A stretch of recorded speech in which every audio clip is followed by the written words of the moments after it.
Доброе утро, уважаемые телезрители. Хотелось бы вам рассказать про особенности регистрации права на жилые дома, садовые дома, ну и в частности про то, что возможно делать до 1 марта 2019 года. Как вы знаете, с августа 2018 года внесены изменения в законодательство по поводу регистрации прав на жилые дома и на садовые дома. Теперь не нужно получать разрешение на строительство, а вот конкретно, что касается жилых домов, садовых домов, для их строительства изначально нужно подавать уведомление о планируемом строительстве. И после этого уже уведомление об окончании строительства.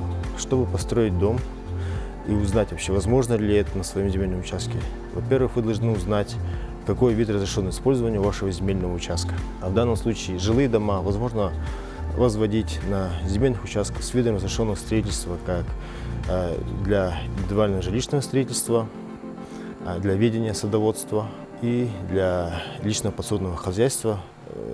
Имеется в виду участки, которые находятся в зоне населенных пунктов. Есть также еще понятие «садовый дом». Оно тоже введено у нас недавно, с августа 2018 года. Садовый дом – это сейчас то, что ранее называли дачными домами. Садовый дом является нежилым.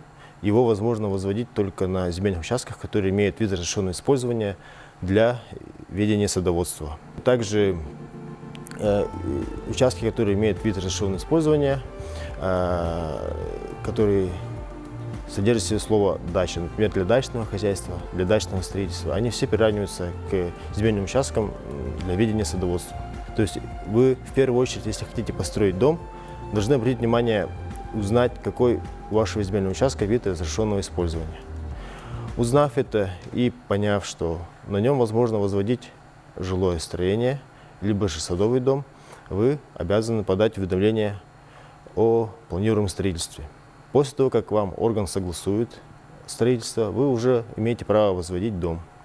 После возведения дома вы оформляете технический план здания дома, который вы заказываете у кадастрового инженера, после чего уже подаете уведомление об окончании строительства.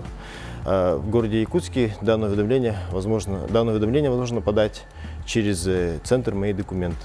До 1 марта 2019 года, в случае, если вы строите жилой дом на земельном участке, который имеет вид разрешенного использования для ведения садоводства, для дачного хозяйства, для дачного строительства, вы можете построить такой дом без подачи уведомления о планируемом строительстве, об окончании строительства. То есть, если у вас на земельном участке для ведения садоводства, для дачного строительства, для дачного хозяйства построен жилой дом, вы подаете уже уведомление о регистрации права и о постановке такого дома на кадастровый учет.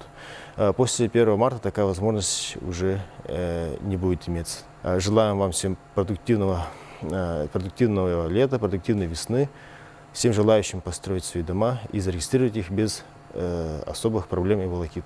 До свидания.